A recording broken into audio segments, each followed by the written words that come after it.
Hello everyone, welcome back to my channel. In this video we will talk about the general adaptive syndrome as provided by Hands Selye, an Harvard endocrinologist. Hands Selye, 1976. He had an experiment. This is another theory. Remember in the previous video we talked about the cognitive or the transactional model of stress by Lazarus and Folkman. And that theory, we're looking at theory of stress, trying to explain what happens. Remember, like I always said in my previous videos, that when we say theory, we're trying to provide an explanation to a particular phenomenon or a particular occurrence. In this situation is stress. So the transitional stress model have said what their position about stress, saying that stress is in the eyes of the beholder. But then Hands Selye, who was interested in the endocrine and physiological reactions of rats, especially about their anxiety or fear behavior, researched and injected a substance on the rat in his experiment, but on the way he was looking for to check about their emotion and fear regarding anxiety, right? He later discovered and propounded this theory we call the general adaptive syndrome of stress, saying that individuals,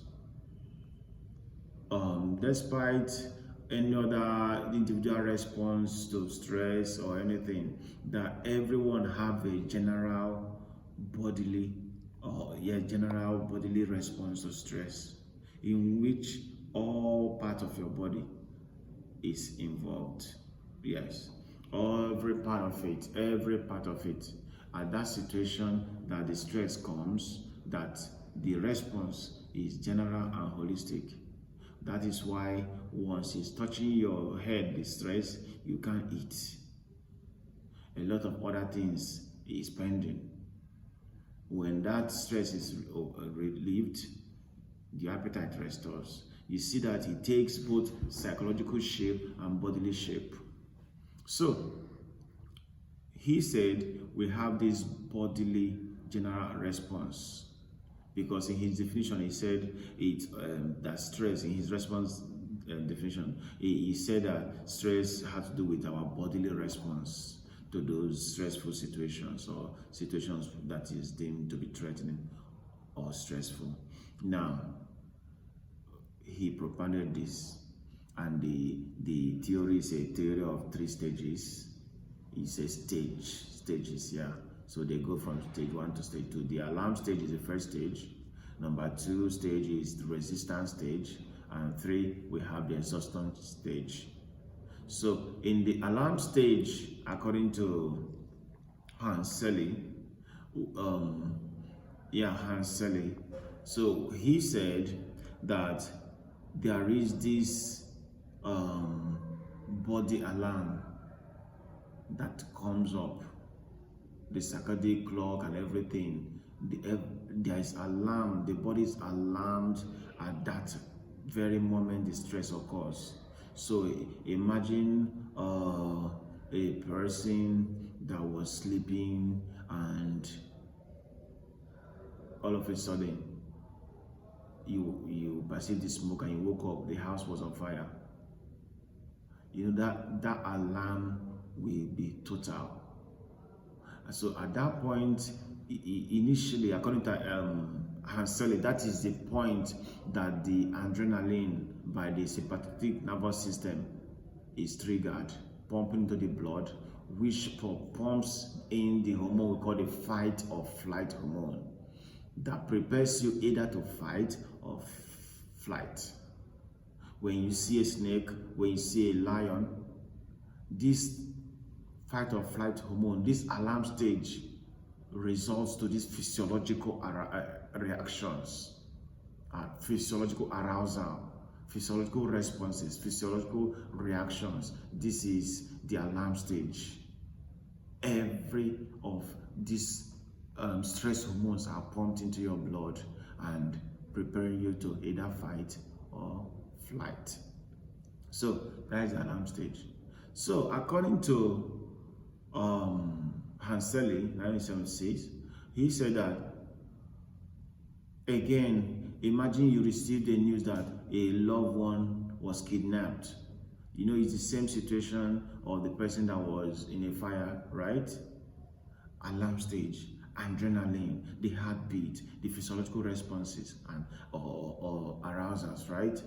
Now, in this second stage, he said if that stress persists, if that situation persists and not recovered or forestalled or mitigated, that there will be a point that your body, total body, will calm down, start to fight. You know, homeostasis is in the body.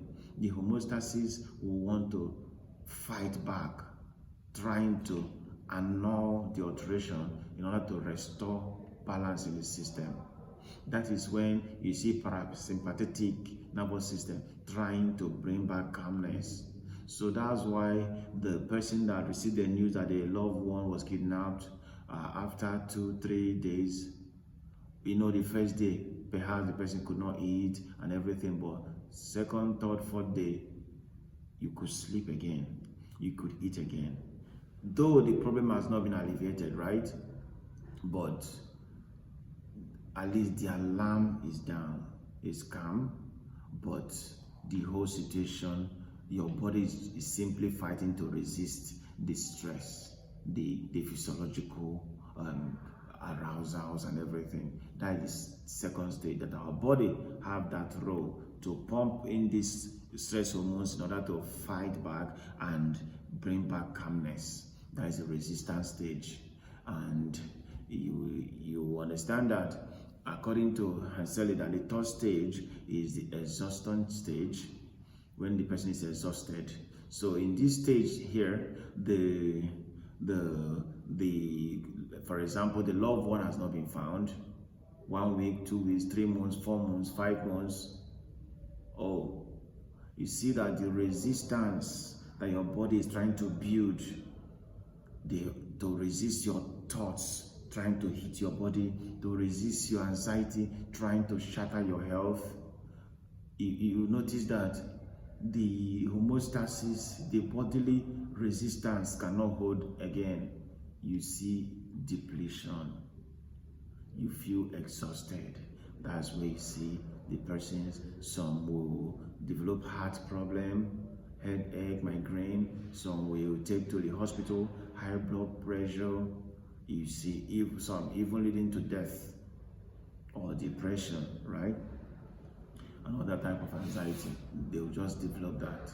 So this is a exhaustion stage where all the bodily resources are depleted. And according to Hands Selye, this is what he called his theory, the general adaptive syndrome theory, by Hands Selye, 1974-1976, as propounded by Hands Selye. So this is the alarm stage, resistance stage, and the exhaustion stage. Thank you, and see you in the next video.